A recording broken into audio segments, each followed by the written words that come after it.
Boa noite. A segunda turma do Supremo rejeitou nesta terça-feira uma denúncia contra o senador Romero Jucá, do MDB, e o empresário Jorge Gerdau. A suspeita era de fraude no CARF, o Tribunal de Recursos da Receita Federal. A mesma turma mandou soltar o ex-presidente da Assembleia do Rio, Jorge Pisciani, igualmente do MDB. Ele estava preso desde novembro do ano passado, suspeito de receber propina para favorecer empresas de ônibus. E o Supremo foi notícia hoje também por outro motivo. A presidente Carmen Lúcia autorizou reforço na escolta do ministro Edson Fachin, depois que ele e familiares receberam ameaças. E você vai ver também. A caravana do ex-presidente Lula é atacada a tiros no Paraná. A polícia abriu inquérito. Nós vamos deixar se transformar isso? A política vai virar um bang-bang? As pessoas vão atirar nas outras? Mark Zuckerberg vai depor ao Congresso americano sobre o vazamento de dados de 50 milhões de usuários do Facebook. A Coreia do Norte confirma. O ditador Kim Jong-un esteve na China e se encontrou com o presidente Xi Jinping. É a primeira viagem internacional do ditador norte-coreano desde que ele assumiu o poder, em 2011.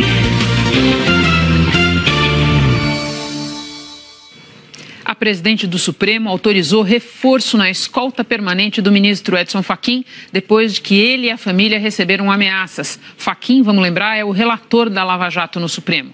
A gente conversa agora sobre isso com a Giovana Teles em Brasília. Boa noite, Giovana. Um fato grave e que vem quando a gente já está com um ambiente traumatizado pelo assassinato de uma vereadora no Rio de Janeiro, agora uma ameaça a um membro da Suprema Corte. Não é bom o ambiente.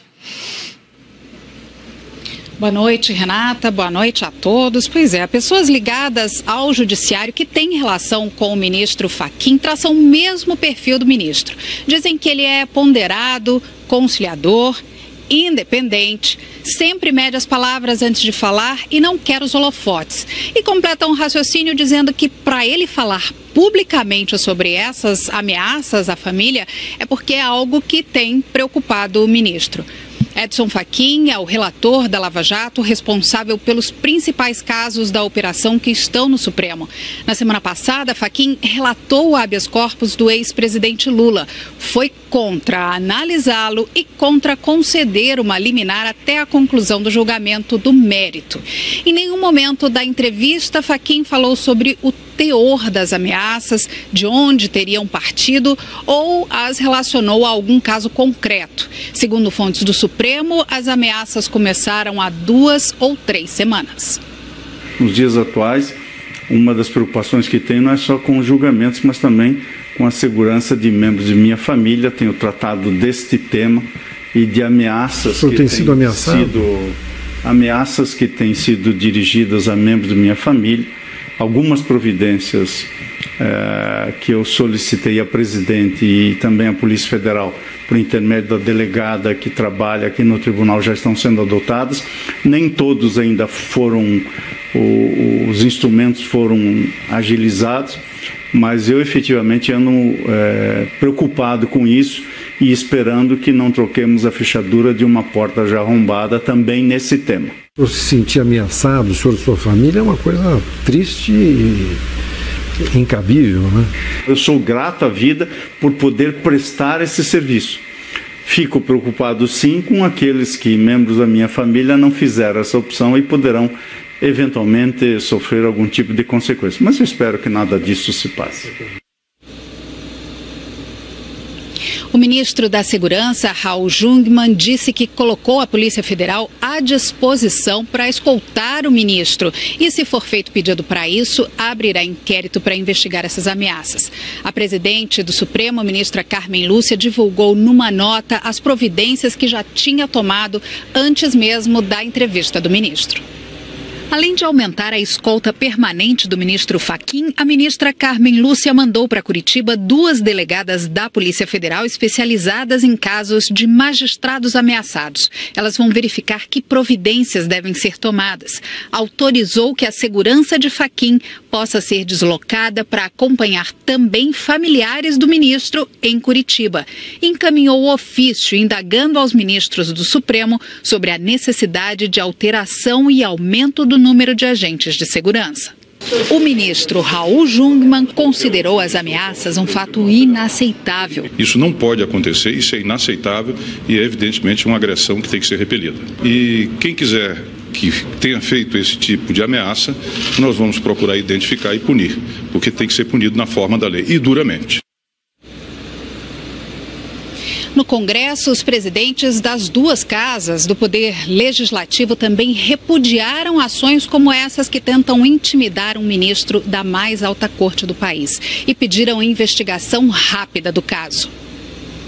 A gente não pode, de forma nenhuma, colocar em risco a independência das instituições, mas principalmente a liberdade de decisão do voto de cada ministro do Supremo. Eu acho isso, sinceramente, absurdo que as autoridades estejam sendo ameaçadas.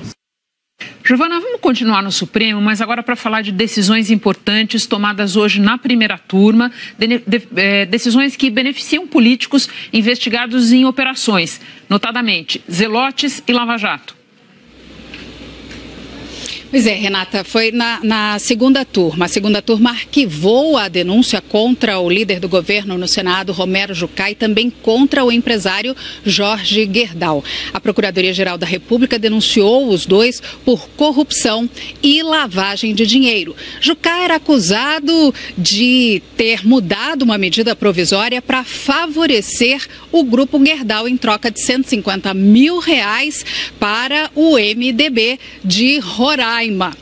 E aí os ministros do Supremo decidiram que a PGR não tinha conseguido provar que esse dinheiro que foi repassado via doação de campanha era, na verdade, vantagem indevida. As defesas de Jucá e do grupo Gerdau negaram as acusações. Teve ainda uma outra decisão. A mesma turma, a segunda, decidiu mandar o deputado Jorge Pisciani, do MDB do Rio, para cumprir prisão domiciliar. O Jorge Pisciani era presidente da Assembleia Legislativa do Rio, estava preso desde novembro. A acusação é ter recebido propina para beneficiar empresários de ônibus. A defesa alegou que depois de passar por cirurgias para tratar de um câncer, Jorge Pisciani está sofrendo de incontinência urinária e precisa usar fraldas geriátricas. A cada 2 meses, Pisciani vai ter que fazer uma avaliação do estado de saúde dele para checar se ele tem condições de voltar para a prisão. Renata. Obrigada por todas as informações, Giovana. O Tribunal de Contas da União apontou indícios de irregularidades no decreto dos portos. Para quem não lembra, esse decreto é aquele que está no centro de um inquérito sobre o presidente Michel Temer. O relatório do TCU, a que a TV Globo teve acesso, afirma que o decreto assinado pelo presidente Temer cria um contexto que poderia, no futuro, beneficiar empresas com contratos anteriores a 1993. É o caso da Rodrimar, que atua no Porto de Santos. A Polícia Federal investiga se a empresa pagou propina para ser beneficiada. No relatório, os auditores do TCU dizem que o decreto contempla disposições normativas com fortes indícios de ilegalidade e, com base nas novas regras trazidas pela norma infralegal, poderão ser assinados mais de 100 termos aditivos a contratos de arrendamento portuário, cristalizando direitos e trazendo novas relações jurídicas viciadas do ponto de vista da legalidade. Isso contraria o principal argumento da defesa do presidente Temer, de que a Rodrimar, que tem contrato anterior a 1993, não poderia se beneficiar de regras que entraram em vigor em maio do ano passado. O delegado Kleber Malta Lopes, responsável pelo inquérito dos portos, quer acesso às informações levantadas pelo TCU. Os auditores do TCU investigam se o decreto extrapola o que diz a lei para beneficiar as empresas que administram portos e vão apurar se integrantes do Planalto agiram de forma coordenada na edição do decreto. Os técnicos ainda avaliam pedir ao relator do caso no TCU, o ministro Bruno Dantas, que peça ao Supremo o compartilhamento de informações do inquérito dos portos. O Ministério dos Transportes declarou ter apresentado nota jurídica para rebater as premissas adotadas no relatório do TCU. Disse também que o decreto veta a possibilidade de adaptação dos contratos firmados antes de 1993 e que, por isso, a Rodrimar não poderia ser beneficiada.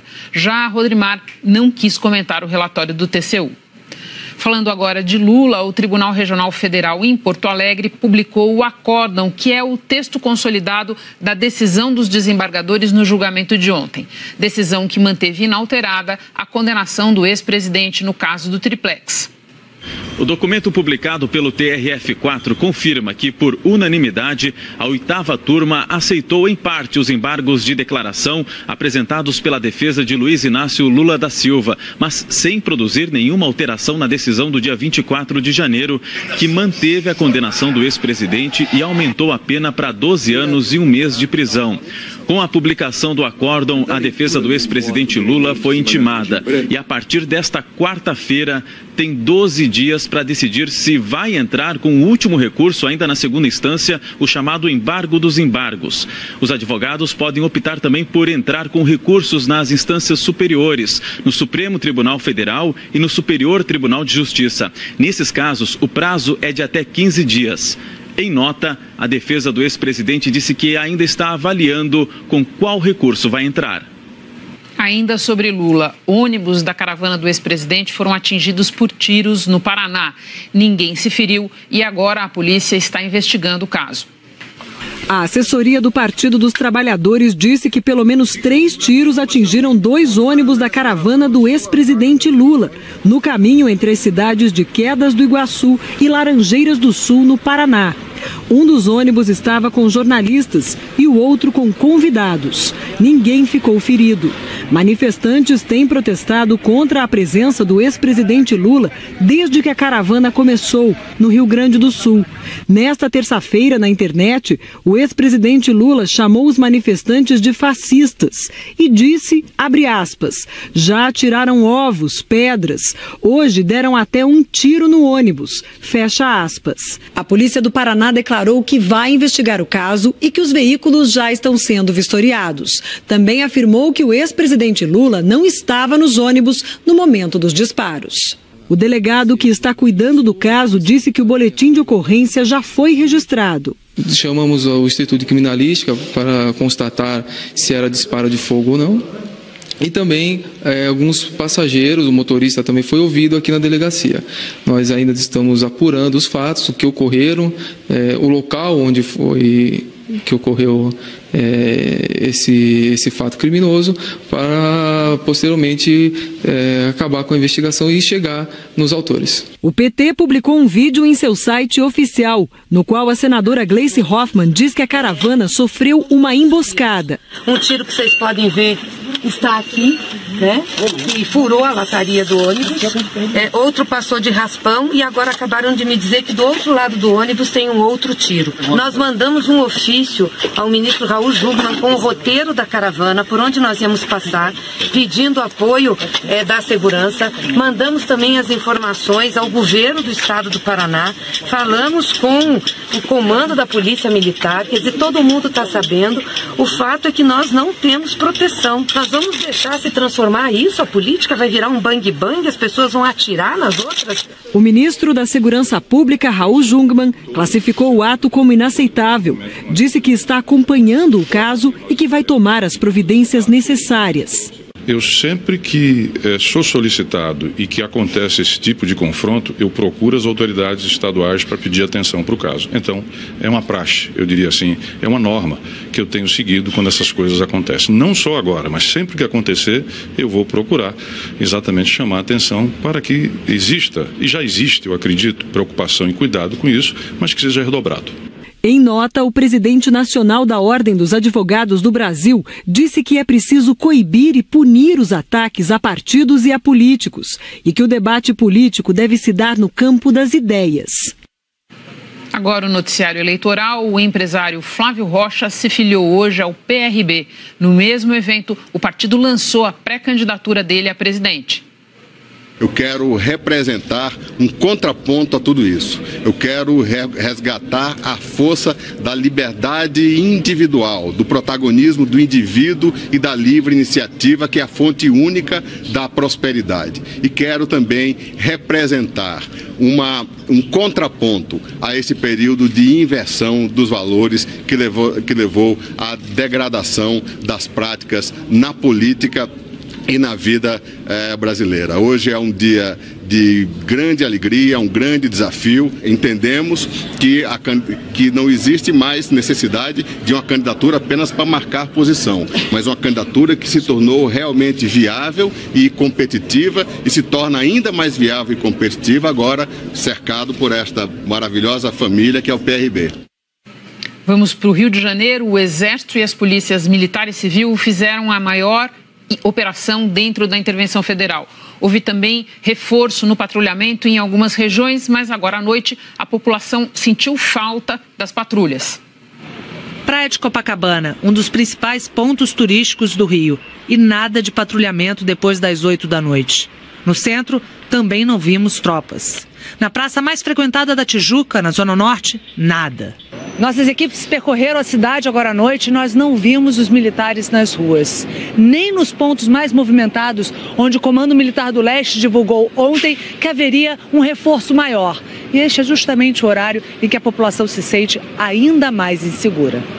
Este casal tinha acabado de ver um assalto. A gente ia parar para tomar um café, nem tomamos ali, porque a gente está no olho do furacão mesmo. As pessoas comuns correndo, pegando pau para correr atrás dos meninos, devem ter assaltado alguém, uma correria danada, e a gente correndo para o lado contrário, né? Só de manhã encontramos soldados perto do shopping em Botafogo, na Zona Sul, onde na noite passada bandidos tentaram assaltar uma joalheria, como o Jornal da Globo mostrou ontem. Outros estiveram cedo também em Copacabana e no centro da cidade, mas não ficaram nem por uma hora. O comando das tropas informou que o tempo de permanência em um ponto de patrulha e o deslocamento dependem da avaliação do comandante de cada equipe.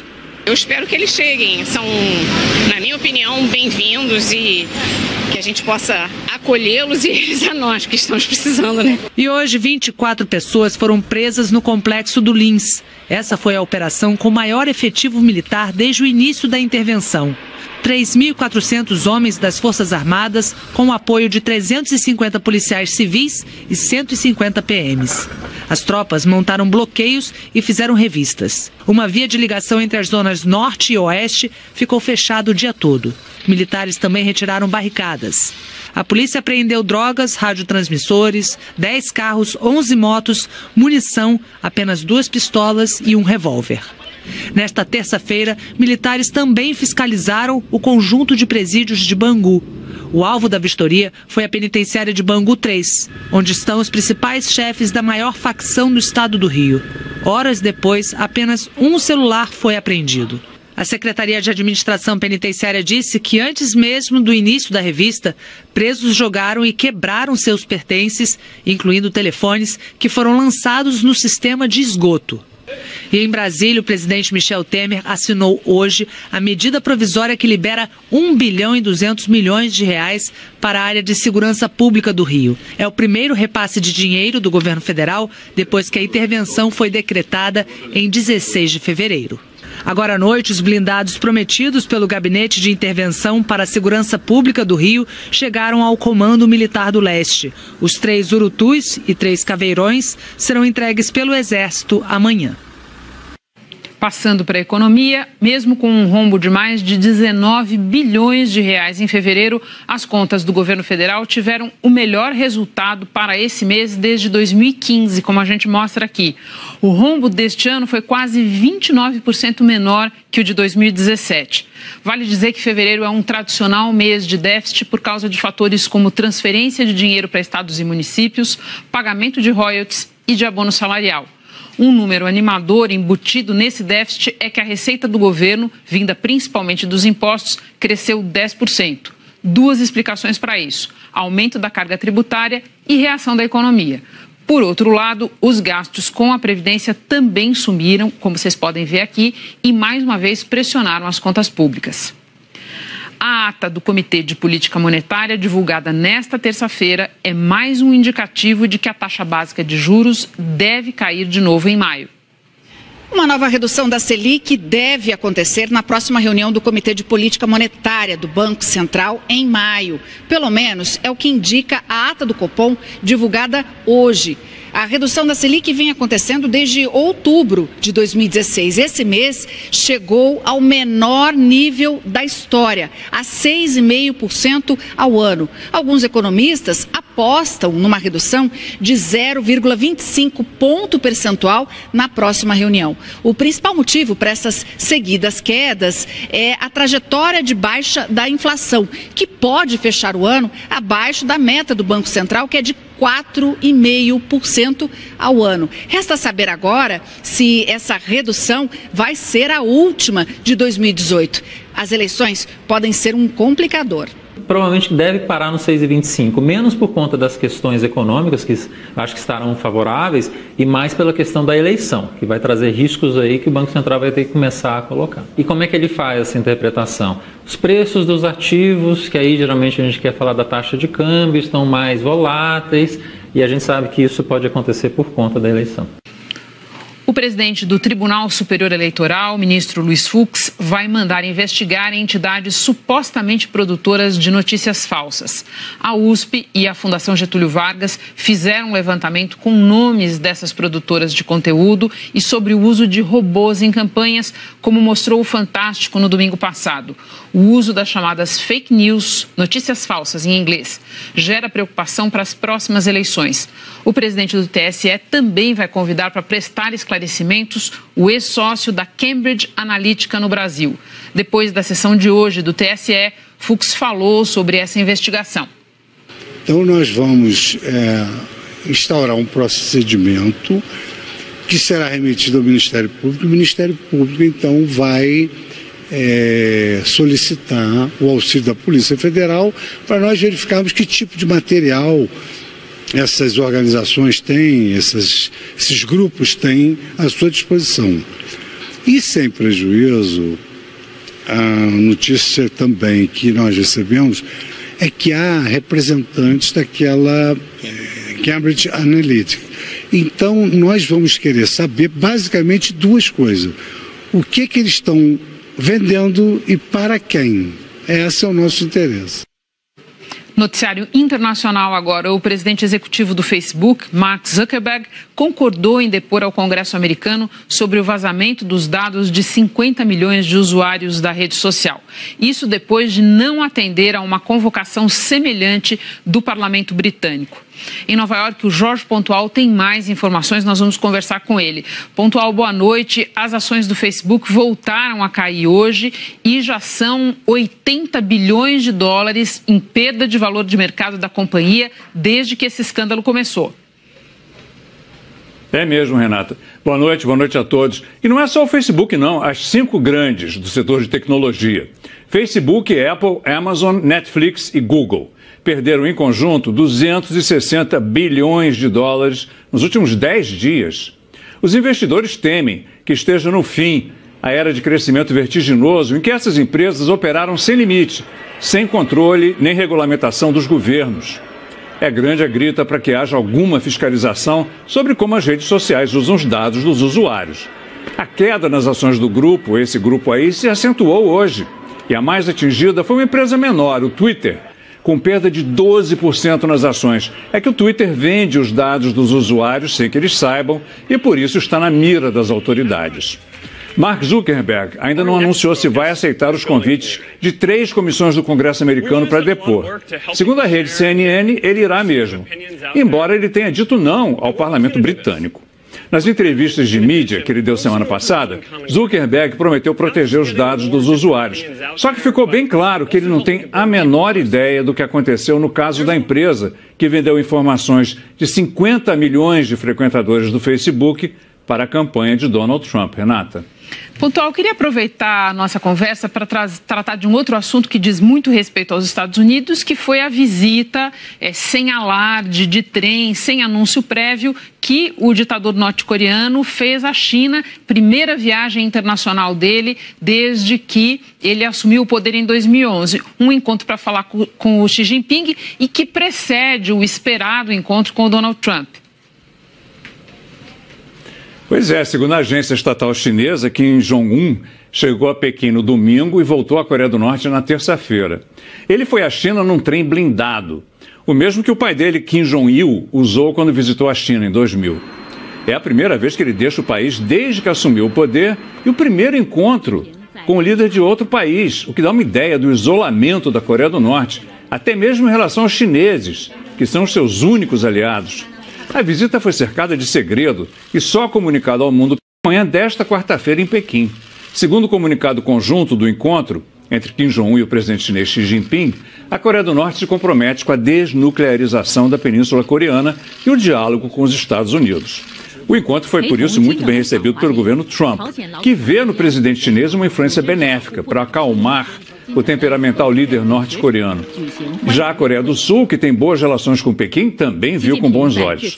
O próximo encontro do jovem Kim será com o presidente sul-coreano em abril e depois a reunião com Donald Trump em maio. Esse ano, Kim Jong-un está como uma debutante, começando a sua vida social, Renata. Muito obrigada pelas informações, Pontual. O Jornal da Globo fica por aqui. O Hora 1 virá com outras notícias. E a seguir tem episódio de Empire, Fama e Poder. Boa noite para você. Até amanhã.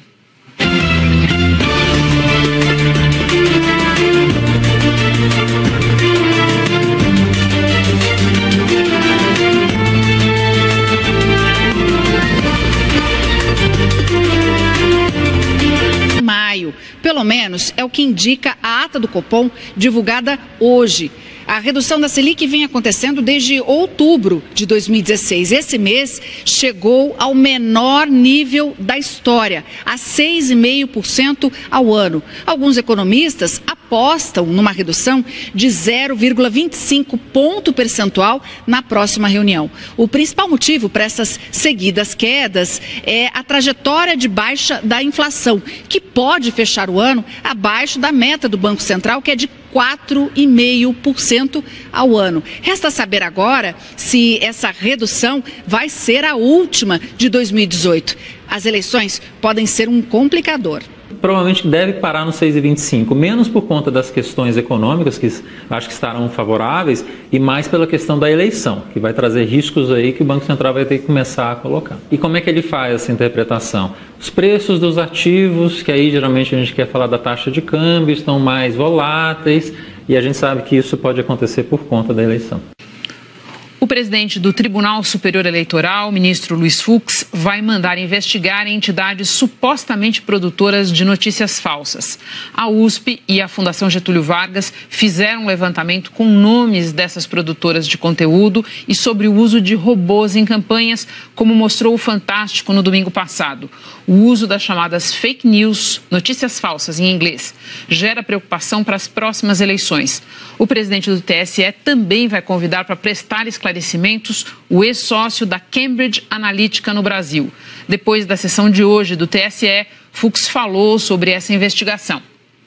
Então nós vamos instaurar um procedimento que será remetido ao Ministério Público. O Ministério Público, então, vai solicitar o auxílio da Polícia Federal para nós verificarmos que tipo de material essas organizações têm, esses grupos têm à sua disposição.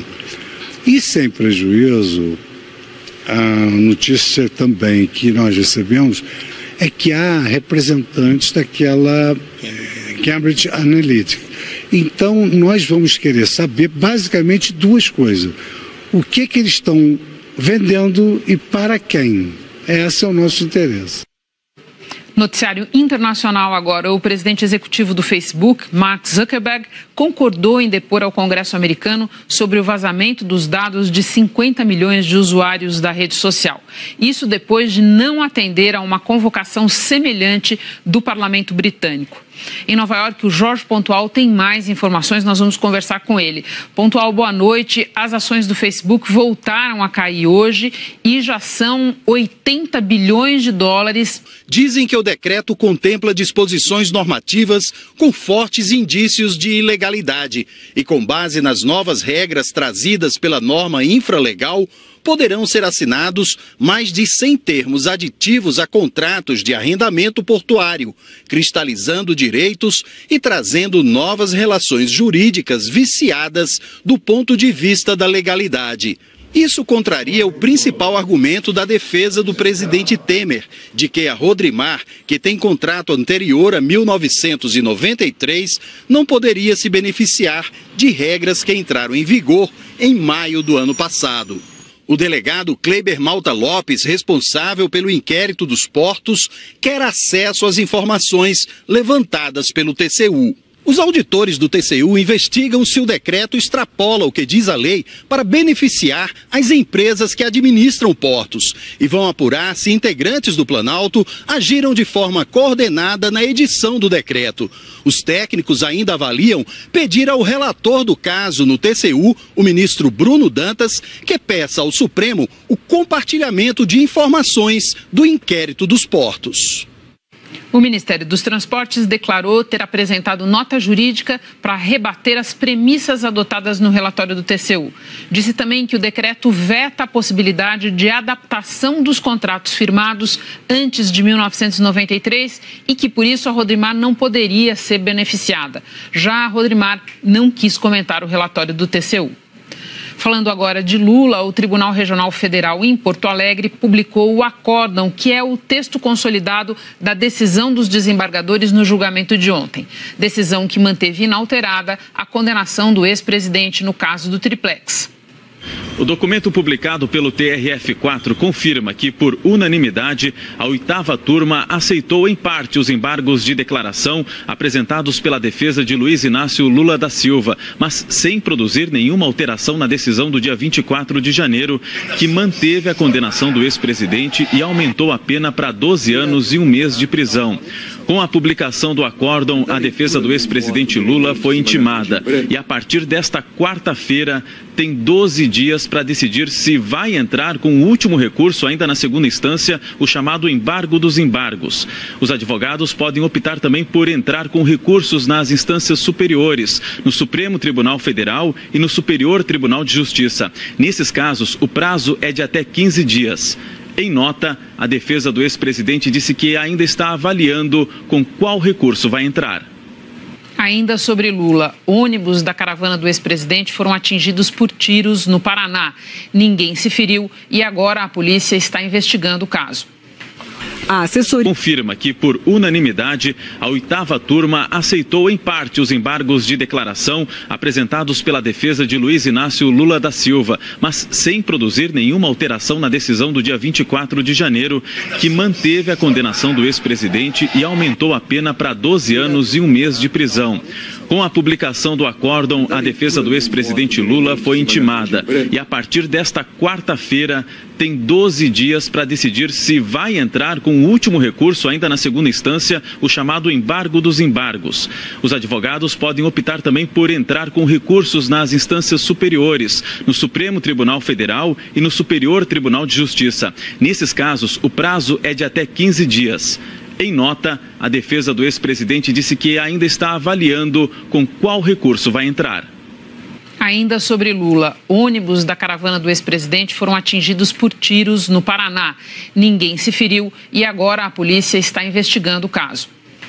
A assessoria do Partido dos Trabalhadores disse que pelo menos 3 tiros atingiram 2 ônibus da caravana do ex-presidente Lula, no caminho entre as cidades de Quedas do Iguaçu e Laranjeiras do Sul, no Paraná. Um dos ônibus estava com jornalistas e o outro com convidados. Ninguém ficou ferido. Manifestantes têm protestado contra a presença do ex-presidente Lula desde que a caravana começou, no Rio Grande do Sul.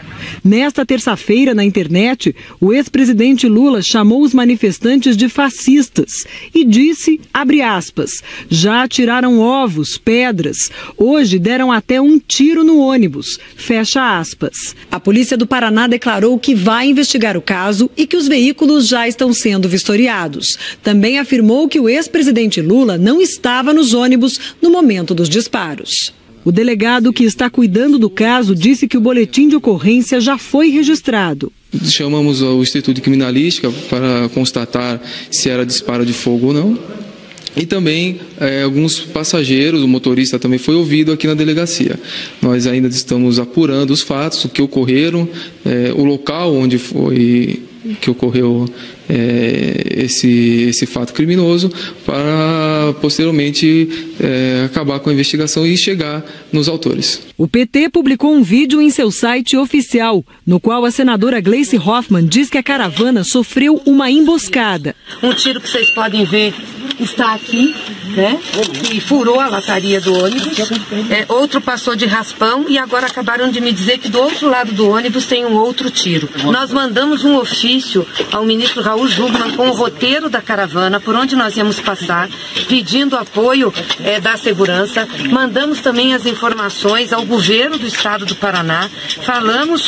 Encontramos soldados perto do shopping em Botafogo, na Zona Sul, onde na noite passada bandidos tentaram assaltar uma joalheria, como o Jornal da Globo mostrou ontem. Outros estiveram cedo também em Copacabana e no centro da cidade, mas não ficaram nem por uma hora. O comando das tropas informou que o tempo de permanência em um ponto de patrulha e o deslocamento dependem da avaliação do comandante de cada equipe.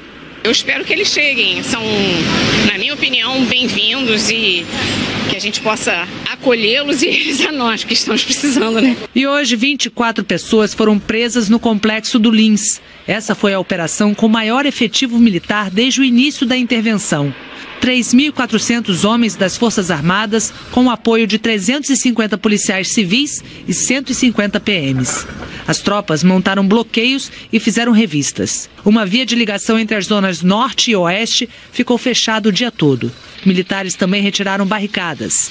A polícia apreendeu drogas, radiotransmissores, 10 carros, 11 motos, munição, apenas 2 pistolas e um revólver. Nesta terça-feira, militares também fiscalizaram o conjunto de presídios de Bangu. O alvo da vistoria foi a penitenciária de Bangu 3, onde estão os principais chefes da maior facção do estado do Rio. Horas depois, apenas um celular foi apreendido. A Secretaria de Administração Penitenciária disse que antes mesmo do início da revista, presos jogaram e quebraram seus pertences, incluindo telefones, que foram lançados no sistema de esgoto. E em Brasília, o presidente Michel Temer assinou hoje a medida provisória que libera 1 bilhão e 200 milhões de reais para a área de segurança pública do Rio. É o primeiro repasse de dinheiro do governo federal depois que a intervenção foi decretada em 16 de fevereiro. Agora à noite, os blindados prometidos pelo Gabinete de Intervenção para a Segurança Pública do Rio chegaram ao Comando Militar do Leste. Os 3 Urutus e 3 Caveirões serão entregues pelo Exército amanhã. Passando para a economia, mesmo com um rombo de mais de 19 bilhões de reais em fevereiro, as contas do governo federal tiveram o melhor resultado para esse mês desde 2015, como a gente mostra aqui. O rombo deste ano foi quase 29% menor que o de 2017. Vale dizer que fevereiro é um tradicional mês de déficit por causa de fatores como transferência de dinheiro para estados e municípios, pagamento de royalties e de abono salarial. Um número animador embutido nesse déficit é que a receita do governo, vinda principalmente dos impostos, cresceu 10%. 2 explicações para isso: aumento da carga tributária e reação da economia. Por outro lado, os gastos com a Previdência também sumiram, como vocês podem ver aqui, e mais uma vez pressionaram as contas públicas. A ata do Comitê de... Eventualmente sofrer algum tipo de consequência, mas eu espero que nada disso se passe. O ministro da Segurança, Raul Jungmann, disse que colocou a Polícia Federal à disposição para escoltar o ministro. E, se for feito pedido para isso, abrirá inquérito para investigar essas ameaças. A presidente do Supremo, a ministra Carmen Lúcia, divulgou numa nota as providências que já tinha tomado antes mesmo da entrevista do ministro. Além de aumentar a escolta permanente do ministro Fachin, a ministra Carmen Lúcia mandou para Curitiba 2 delegadas da Polícia Federal especializadas em casos de magistrados ameaçados. Elas vão verificar que providências devem ser tomadas. Autorizou que a segurança de Fachin possa ser deslocada para acompanhar também familiares do ministro em Curitiba. Encaminhou ofício indagando aos ministros do Supremo sobre a necessidade de alteração e aumento do número de agentes de segurança. O ministro Raul Jungmann considerou as ameaças um fato inaceitável. Isso não pode acontecer, isso é inaceitável e é evidentemente uma agressão que tem que ser repelida. E quem quiser que tenha feito esse tipo de ameaça, nós vamos procurar identificar e punir, porque tem que ser punido na forma da lei e duramente. No Congresso, os presidentes das 2 casas do Poder Legislativo também repudiaram ações como essas que tentam intimidar um ministro da mais alta corte do país e pediram investigação rápida do caso.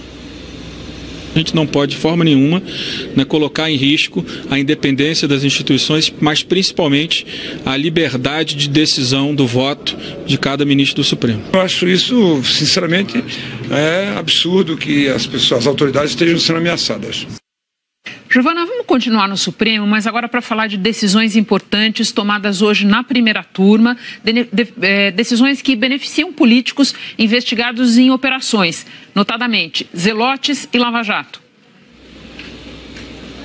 Pois é, Renata, foi na segunda turma. A segunda turma arquivou a denúncia contra o líder do governo no Senado, Romero Jucá, e também contra o empresário Jorge Gerdau. A Procuradoria-Geral da República denunciou os dois por corrupção e lavagem de dinheiro. Jucá era acusado de ter mudado uma medida provisória para favorecer o grupo Gerdau em troca de R$150 mil para o MDB de Roraima. E aí os ministros do Supremo decidiram que a PGR não tinha conseguido provar que esse dinheiro que foi repassado via doação de campanha era, na verdade, vantagem indevida. As defesas de Jucá e do familiares receberam ameaças. E você vai ver também. A caravana do ex-presidente Lula é atacada a tiros no Paraná. A polícia abriu inquérito. Nós vamos deixar se transformar isso? A política vai virar um bang-bang? As pessoas vão atirar nas outras? Mark Zuckerberg vai depor ao Congresso americano sobre o vazamento de dados de 50 milhões de usuários do Facebook. A Coreia do Norte confirma. O ditador Kim Jong-un esteve na China e se encontrou com o presidente Xi Jinping. É a primeira viagem internacional do ditador norte-coreano desde que ele assumiu o poder, em 2011.